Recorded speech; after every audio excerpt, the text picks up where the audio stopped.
दया का फल ज्ञानवर्धक कहानी। बहुत समय पहले की बात है। एक छोटे से गांव में रामू नामक एक किसान रहता था। वह बहुत ईमानदार और परिश्रमी था, लेकिन उसकी आर्थिक स्थिति बहुत अच्छी नहीं थी। उसके पास कुछ एकड़ जमीन थी, जिस पर वह खेती करता था। जो भी उपज मिलती, उसी से उसका और उसके परिवार का गुजारा चलता। रामू का दिल बहुत बड़ा था। वह हमेशा जरूरतमंदों की मदद के लिए तैयार रहता, चाहे खुद को किसी भी कठिनाई का सामना क्यों न करना पड़े। गांव के लोग उसकी दयालुता की प्रशंसा करते थे, लेकिन कुछ लोग उसे मूर्ख समझते थे और कहते, तू खुद गरीब है, दूसरों की मदद क्यों करता है। रामू केवल मुस्कुराकर कहता, अगर भगवान ने मुझे देने लायक बनाया है, तो मुझे देना चाहिए। दया करने से मन को शांति मिलती है और सच्चा सुख दूसरों की भलाई करने में ही है। एक दिन जब रामू खेत से लौट रहा था, तो उसने सड़क किनारे एक वृद्ध व्यक्ति को बेहोश पड़ा देखा। उसकी हालत बहुत खराब थी, कपड़े फटे हुए थे और शरीर पर कई घाव थे। रामू ने बिना कोई देर किए उस व्यक्ति को अपने कंधे पर उठाया और घर ले आया। रामू की पत्नी ने पहले तो संकोच किया, लेकिन फिर उसने भी उस वृद्ध की सेवा में सहायता की। उन्होंने उसे खाना खिलाया, उसके घावों पर मरहम लगाया और कुछ दिनों तक उसकी देखभाल की। धीरे धीरे वह वृद्ध स्वस्थ होने लगा।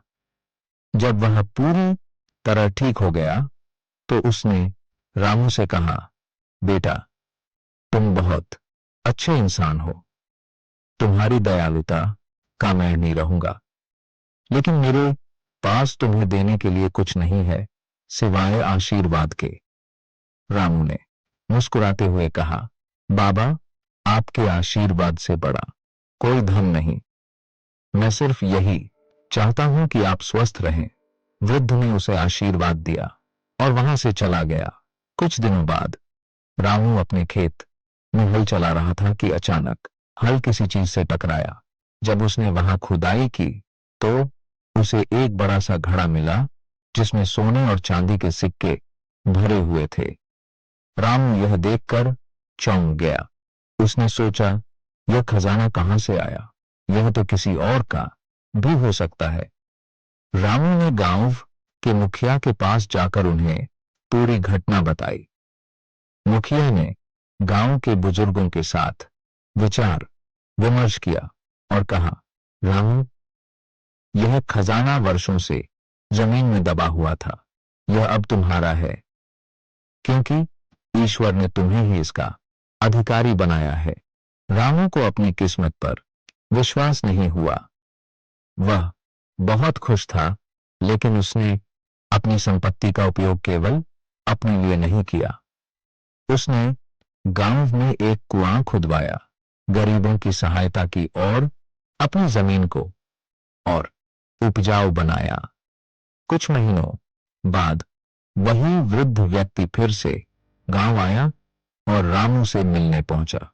वृद्ध ने मुस्कुराकर कहा, बेटा, क्या तुम्हें याद है मैंने कहा था कि तुम्हारी दयालुता का मैं ऋणी रहूंगा? रामू ने सिर हिलाया। वृद्ध ने आगे कहा, दरअसल मैं कोई साधारण व्यक्ति नहीं हूं। मैं एक व्यापारी था, लेकिन कुछ वर्षों पहले मेरा सारा धन लुटेरों ने लूट लिया और मुझे मरने के लिए छोड़ दिया। जब तुमने मेरी मदद की, तो मैं समझ गया कि सच्ची दयालुता आज भी जीवित है। यह खजाना मैंने वर्षों पहले अपनी जमीन में छिपाया था, लेकिन जब मैं मरने के कगार पर था, तो लगा कि इसे मेरे बाद कोई और ले जाएगा। लेकिन तुम्हारी निस्वार्थ सेवा देखकर ईश्वर ने इसे तुम्हें ही सौंपने का मार्ग बनाया। रामू की आंखों में आंसू आ गए। उसने वृद्ध के पैर छूकर आभार व्यक्त किया। रामू के इस उदार स्वभाव के कारण वह गांव में और भी अधिक सम्मानित हो गया। लोग उसकी उदारता और दयालुता की प्रशंसा करने लगे। उन्होंने समझ लिया कि सच्ची संपत्ति केवल धन नहीं, बल्कि अच्छे कर्म और परोपकार भी है। सीख 1। दयालुता का फल अवश्य मिलता है। जब हम बिना किसी स्वार्थ के दूसरों की मदद करते हैं, तो ईश्वर हमें अप्रत्याशित रूप से उसका प्रतिफल देता है। 2। सच्ची संपत्ति अच्छे कर्म होते हैं। केवल भौतिक धन से जीवन सुखी नहीं होता, बल्कि करुणा और परोपकार से वास्तविक सुख प्राप्त होता है।